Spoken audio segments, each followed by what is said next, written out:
You might believe that during the Middle Ages there were only a few occupations back then, lords, knights, and peasants. But the reality was much more complex.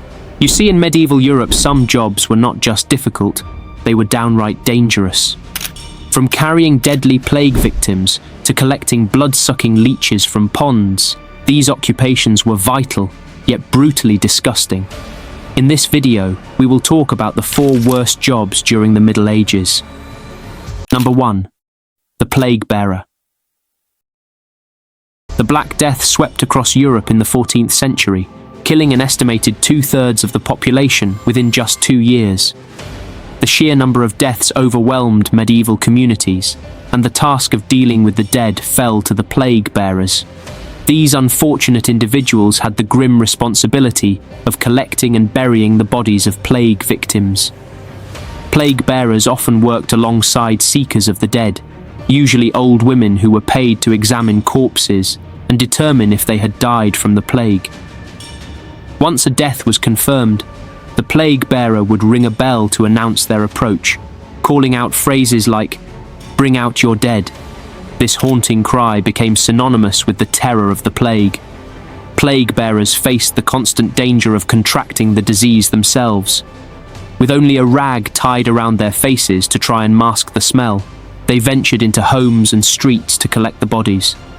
Often, they had to remove the bodies of their friends, neighbours, or even family members, adding an emotional toll to an already horrific job.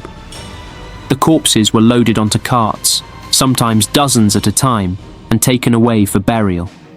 In the early days of the plague, victims were given Christian burials, wrapped in shrouds, and laid to rest in cemeteries. However, as the death toll rose, there was no time for individual burials. Mass graves, known as plague pits, were dug to accommodate the growing number of bodies. Plague bearers would throw the corpses into these pits, sometimes layering them with lime to help with decomposition, before covering them with soil. This process continued until the pit was full, and then a new one was dug. The work was physically demanding and emotionally devastating. Plague bearers were exposed to the deadliest disease of their time and the grief of their communities. Despite the risk, their role was crucial in managing the public health crisis. Without their efforts, the spread of disease could have been even worse. Number 2. The Gong Farmer. During the Middle Ages, sanitation was primitive, and managing human waste was a significant challenge. People used chamber pots to relieve themselves, and the contents were often thrown into the streets. As towns grew and became more crowded, the streets became increasingly filthy, leading to the spread of disease. This is where the gong farmer, one of the most disgusting but necessary jobs of the time, came into play. Gong farmers, also known as nightmen, worked from 9 p.m. to 5 a.m., digging out and removing human waste from latrines and cesspits. They transported the waste outside city walls to designated dumping grounds. The term gong was a slang word for human waste, reflecting the nature of their work. This job was not only unglamorous, but also physically demanding and hazardous. The gong farmers used shovels and buckets to scoop out the waste, often working in deep pits filled with foul-smelling and potentially toxic gases. The risk of contracting diseases from the waste was high, and many gong farmers suffered from respiratory problems and skin infections. Despite these dangers, the job was essential for keeping medieval towns and cities somewhat sanitary. Many gong farmers employed young boys to help lift the heavy buckets of filth. The collected waste was sometimes used as fertilizer, spread on fields and gardens to enrich the soil. This practice, while practical, further exposed the gong farmers to health risks.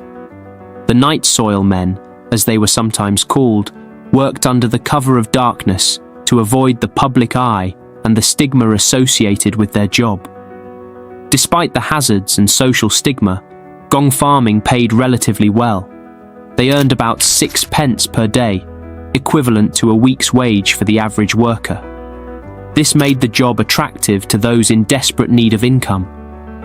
Gong farming continued in Europe until the 18th century, when the invention of water closets made the job obsolete.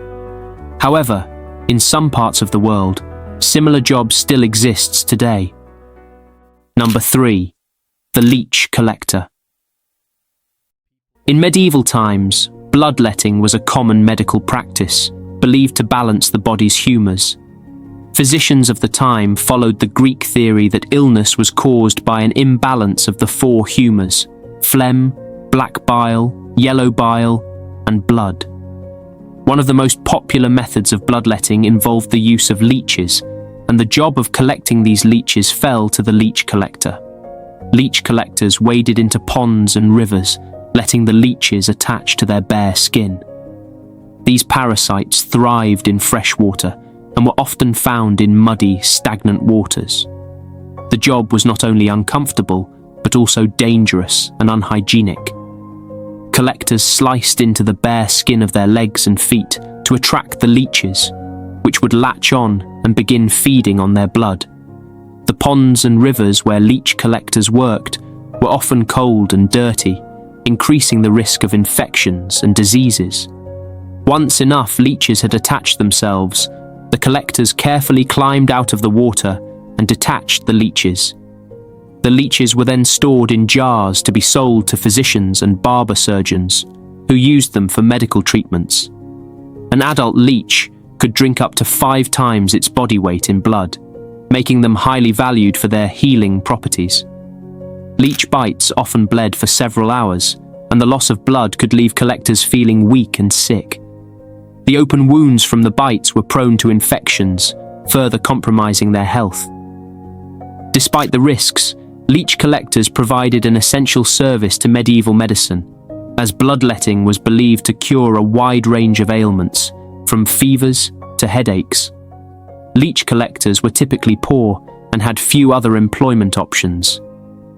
The job required no special skills or training, making it accessible to those desperate for work. However, it was a thankless and dangerous profession. Collectors often suffered from chronic illnesses and injuries due to their constant exposure to cold, dirty water and blood loss. Their work was physically demanding and mentally taxing, as they faced the daily reality of wading through muck and filth to collect these parasitic creatures. Despite the dubious effectiveness of bloodletting, leech collectors were vital to medieval healthcare. Number 4. The fuller. The medieval textile industry was a vital part of the economy, producing clothing, blankets, and other essential items. One of the most unpleasant jobs in this industry was that of the fuller. Fullers were responsible for cleaning and thickening woolen cloth, making it more durable and suitable for use. The process, known as fulling, was labor-intensive and involved some rather unsavory methods. To start, raw woolen cloth, or woven wool, was placed in a trough or vat filled with a mixture of water and a cleaning agent. In the early medieval period, this cleaning agent was often stale urine, which was collected from public urinals or household chamber pots.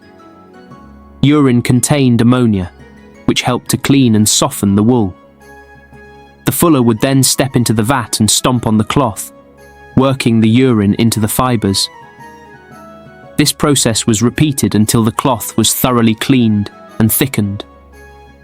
The fulling process was physically demanding and required fullers to spend hours standing in cold, dirty vats of urine. The smell was overpowering, and the work was both exhausting and monotonous. Fullers often suffered from skin irritations and infections due to prolonged exposure to the harsh cleaning agents and the physical nature of their work. In addition to cleaning, fullers also raised the nap on the cloth by brushing it with teasels, a type of plant with spiky heads. This made the fabric softer and more comfortable to wear.